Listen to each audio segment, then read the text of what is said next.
Então, ainda nessa linha, até para a gente poder aprofundar nessa questão da pacificação do país, eu vou usar aqui uma manifestação do Rodolfo, o próprio Rodolfo Amaral nas redes sociais. Ele lembrou aqui a questão que seria o que explica numericamente a razão dessa estabilidade. Então, o Rodolfo ele escreveu o seguinte, né?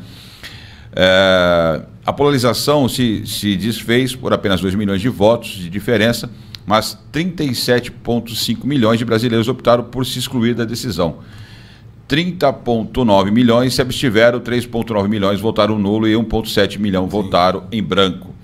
Ou seja, a gente tem aí talvez quase a mesma quantidade de voto dos dois candidatos que disputaram o segundo turno fora do processo. Se você somar isso ao perdedor, você tem aí 2/3, né, uma quantidade muito maior aí de eleitores que não optariam, seja a vitória de quem fosse, seja do Lula ou seja do próprio Bolsonaro. Então isso, de certa forma, numericamente explica o nível de risco, né, o nível desse risco de instabilidade social e política que a gente pode estar entrando daqui para frente. Não é isso, Rodolfo?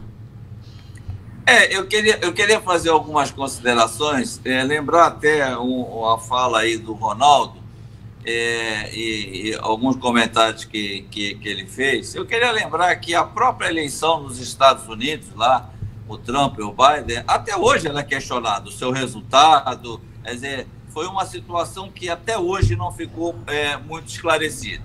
Mas o que me espanta nesse processo, eu tenho 40 anos de jornalismo e de política, eu diria 47 anos, desde os 15 anos de idade, quando participava daquele grupo MR8 e distribuía panfleto do Rubens Lara, candidato a deputado estadual aí, no Gonzaga. De lá para cá passaram-se 47 anos. Tá? E eu vou dizer para vocês de coração, eu nunca vi na história do Brasil, tá? Eu nunca vi nenhum personagem, certo? Nenhum político que conseguisse, estivesse onde estivesse, certo? Tá? Reunir multidões de pessoas, como fez o Bolsonaro, né? Pelo menos nos últimos 6 meses aí do processo eleitoral.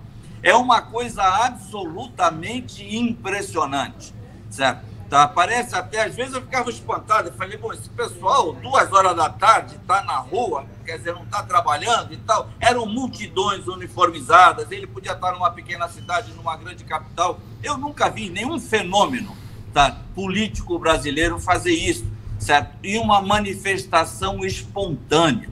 Tá? Então, esse é o fato. O outro candidato, o Lula, eu fico me perguntando onde estavam esses 60 milhões de eleitores dele, debaixo da cama, certo? No Fiquem em Casa, certo? Eu nunca vi, eu vi algumas manifestações, alguns comícios dele, daqueles tradicionais, que vocês levam ônibus e caravanas e etc, etc.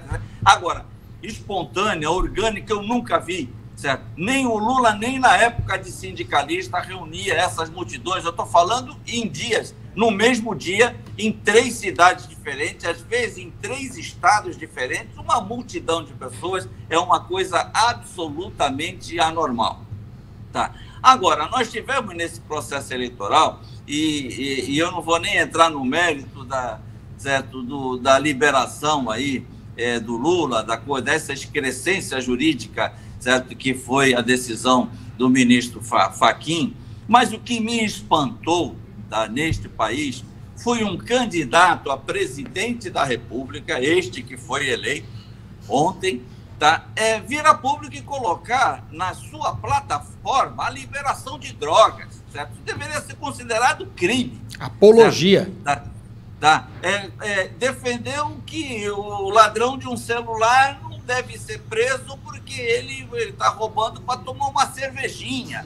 Quer dizer, como é que um cidadão que saiu da cadeia tem a capacidade, certo, de fazer esse tipo de posicionamento e as pessoas acharem normais? Tá? E aí a gente lamenta, muitas vezes as pessoas me param na rua e me perguntam, como explica a eleição do Lula? Eu falei, é simples explicar a eleição do Lula. Pega o número de universitários do Brasil, 10 milhões, 12 milhões de universitários, 80%, 90% vota Lula, porque está lá na catequese, certo? Está lá naquela fase, certo? É aquele cidadão que pega o carro do pai, o celular, põe uma roupa de marca, não trabalha, não dá um dia de serviço de trabalho e vai lá e diz que é de esquerda, certo? E de noite vai para a balada, no dia seguinte acorda meio-dia, certo? Só aí tem 10 milhões, mas não é só esse, certo? A gente pega o pessoal no ensino médio hoje, certo? Hoje, as escolas públicas e privadas, sejam elas universidades ou na educação básica, viraram sede de PT, certo? Depois, os professores, certo? Eu fico indignado como um professor, principalmente professor de história, esses são mais tradicionais ainda, certo? Votarem no PT. Eu fico imaginando o que é que eles ensinam dentro de uma sala de aula, certo? Eu fico me perguntando, eu fiz um artigo nesse último sábado,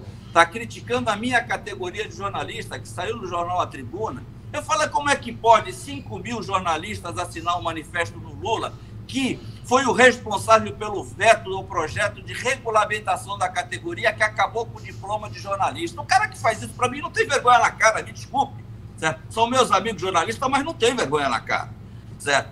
E a FENAGE está defendendo isso por uma razão muito simples, porque o candidato, hoje o presidente eleito Lula, disse que vai rever a reforma trabalhista e vai retomar a contribuição sindical. Eu mostro lá quanto que as confederações, as federações, as centrais sindicais e os sindicatos perderam, certo? Essa soma de recursos antes para essas entidades, eu só estou falando da parte trabalhadora, eu não estou nem falando da parte patronal, caiu da razão de 2,7 bilhões de reais por ano para 28 bilhões de reais, certo? Tá? Então, é 1,07%. Eles querem essa mamata, como os chamados intelectuais da Rede Globo querem voltar, certo, a gozar da mamata da Lei Rouanet.